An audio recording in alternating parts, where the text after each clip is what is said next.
नमस्कार दोस्तों, मैं आनंद सांडिल्या आप सभी का आपके अपने चैनल आनंद सांडिल्या में स्वागत करता हूं। हर माघ मास में माँ माई के गुप्त नवरात्रि मनाए जाते हैं। वैसे तो साल में 4 बार नवरात्रि आते हैं, जो कि 2 बार खुले नवरात्रि होते हैं और 2 बार गुप्त नवरात्रि होते हैं। चैत्र मास और अश्विन मास के जो नवरात्रे होते हैं वो खुले नवरात्रे होते हैं, और जो माघ मास और आषाढ़ मास के नवरात्रे होते हैं ये महामाई के गुप्त नवरात्रे होते हैं। जो चैत्र मास के नवरात्रे होते हैं उन्हें बसंतीय नवरात्रे कहते हैं, और जो अश्विन मास के नवरात्रे होते हैं वो शारदीय नवरात्रे कहलाते हैं। इनमें से सबसे ज़्यादा चैत्र नवरात्रों का बहुत बड़ा महत्व है, वह अश्विन मास के नवरात्रों का बहुत बड़ा महत्व है, क्योंकि इन दिनों को लोग देवी के दिन मानकर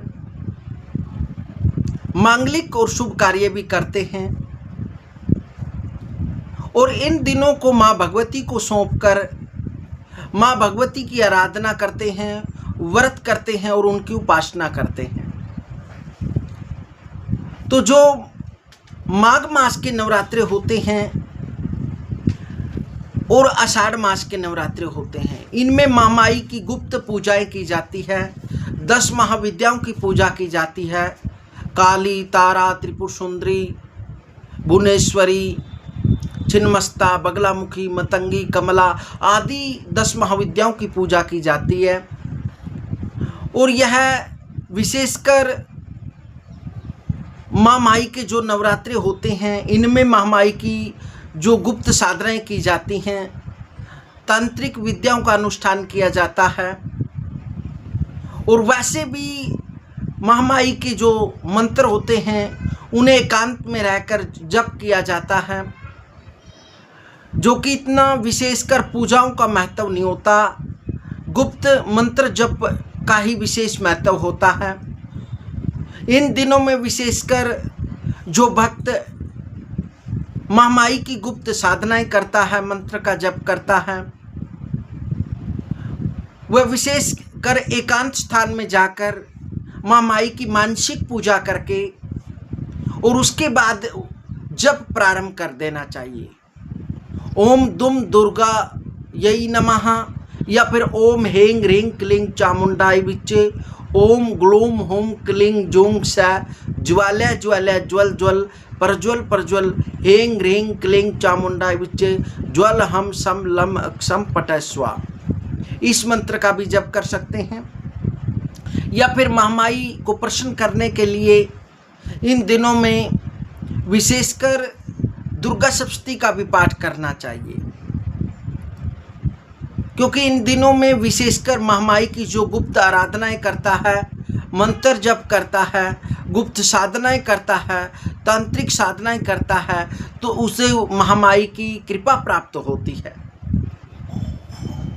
और वह जिस भी उद्देश्य को लेकर इस महामाई का अनुष्ठान करता है, पूजा करता है, जप करता है, तो उसकी जो भी इच्छा होती है, जिस भी कामना को लेकर वह कार्यक्रम करता है, पूजा करता है, उसकी वह कामनाएं पूर्ण होती है।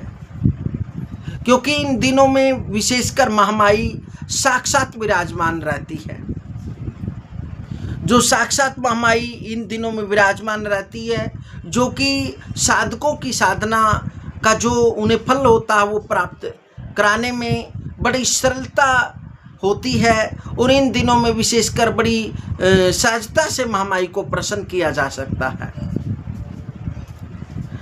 क्योंकि इन दिनों में विशेषकर महामाई की जो पूजा है, व्रत है, मंत्र है, जप है, तांत्रिक अनुष्ठान है या यंत्र सिद्धियां हैं आदि, इन दिनों में जो भी करता है वह प्रभावशाली होता है।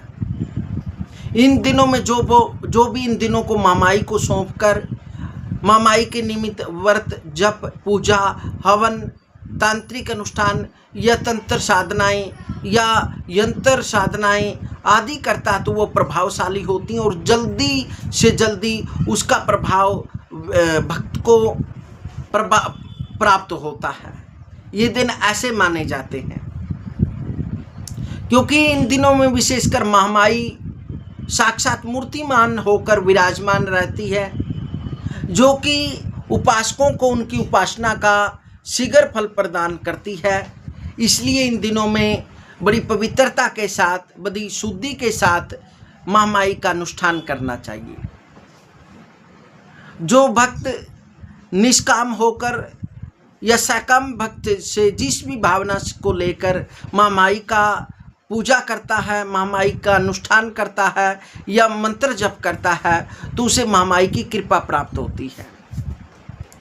और जो इन दिनों में नियम के अनुसार दुर्गा सप्तशती का पाठ करता है, तो उसकी भी सभी मनोकामना पूर्ण होती है, क्योंकि दुर्गा सप्तशती एक सिद्ध ग्रंथ है। इसमें महामाई की अनुकंपा के साथ साथ बड़े बड़े गूढ़ रहस्य साधन भरे हुए हैं, जो कि ज्ञान, भक्ति और अनेक प्रकार के सुख देने वाला इसके अंदर जो भाव हो भरा होता है। दुर्गा सप्तशती साक्षात सिद्ध ग्रंथ है। जो निष्काम भक्त किसी भी कामना को लेकर इसका अनुष्ठान करता है, तो उसकी वह कामना पूर्ण होती है। और जो निष्काम भक्त इसका पूजन करता है या जप करता है, तो वह साक्षात महामाई का उसे दर्शन होता है और उसे अनेक प्रकार की सिद्धियां प्राप्त होती है। इस संसार में कोई भी ऐसा साधन नहीं है जो उसे न प्राप्त हो, ऐसी कोई भी वस्तु नहीं है जो उसे प्राप्त ना हो। दुर्लभ से दुर्लभ वस्तु उसे सहजता में प्राप्त हो जाती है, क्योंकि महाराज जो तामुपई महाराज शरणम परमेश्वरीम आराधिता नाम भोग स्वर्गा पवर्गदा। क्योंकि महाराज जो उन्होंने निष्काम भक्त होकर माँ भगवती की आराधना की, स्तुति की, उसे प्रसन्न होकर माँ भगवती ने उसे ऐश्वर्य कामी राजा सूरत को अखंड साम्राज्य प्राप्त किया। और वैराग्यवान समाधि ने माँ भगवती की कृपा से दुर्लभ ज्ञान के द्वारा मोक्ष की प्राप्ति की। जो आर्त भक्त, जिज्ञासु भक्त या निष्काम भक्त, सकाम भक्त जो भी जिस कामना को लेकर माँ भगवती का भजन करते हैं, पूजा करते हैं, या इन दिनों में विशेष 10 महाविद्याओं की पूजा करते हैं, तो उनकी महामाई सभी कामनाएं पूर्ण करती है। ऐसा महामाई का यह आशीर्वाद है जो कि भक्त को प्राप्त होता है, क्योंकि इन दिनों में साक्षात महामाई जगत जननी आदि शक्ति भवानी साक्षात गुप्त नवरात्रों में विराजमान रहती है। जो हम कोई भी तंत्र को सिद्ध करते हैं या किसी प्रकार से कोई सिद्धियाँ करनी है या किसी मंत्र को सिद्ध करना है, तो ये एक विशेष दिन होते हैं जो कि महामाई को समर्पित करके इन दिनों में पूरे नियम के साथ, शुद्धि के साथ इन दिनों में जो भगवती की आराधना करता है, तो उसकी महामाई जगत जननी आदिशक्ति भवानी सभी कार्य सिद्ध करती है।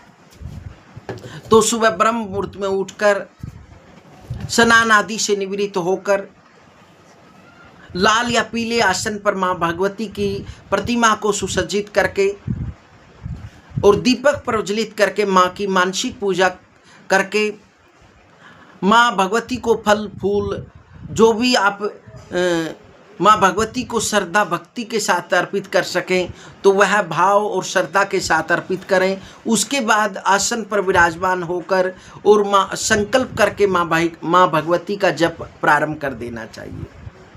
शुद्धि में रहना चाहिए, क्योंकि ये विशेष जो दिन होते हैं ये तंत्र साधना के होते हैं। जो भी जितने भक्त होते हैं, जितनी भी साधना करने वाले साधक होते हैं, वो विशेषकर इन दिनों में भक्तों से कम ही मिलते हैं। वो केवल आराधनाओं में लगे रहते हैं, वो केवल जप में रहते हैं। जप के कारण माँ भगवती उनके सभी जगत जननी आदि शक्ति भवानी सभी कार्य सिद्ध करती है। जो भी जिस भाव से माँ भगवती को भजता है, जप करता है, तो उसकी सभी कामनाएं महामाई आदि शक्ति भवानी सभी कार्य सिद्ध करती है। और इन गुप्त नवरात्रों में तो विशेषकर जो भी भक्त निष्काम भक्त होकर माँ भगवती की पूजा करेगा तो महामाई की उसे बिल्कुल महामाई का स्वरूप दिखाई देगा। उसको साक्षात आभास होगा कि उसके पास महामाई अवश्य है। उसको स्वप्न के माध्यम से या फिर वैसे ही उसे सुगंध आती रहेगी या फिर उसे आभास होता रहेगा कि आप उसके पास कहीं ना कहीं आदि शक्ति भवानी कहीं ना कहीं उनका स्वरूप उनको दिखाई देता है या उसके पास है। तो जो भी महामाई की योगिनियाँ होती हैं वो भी भक्त के पास आती हैं।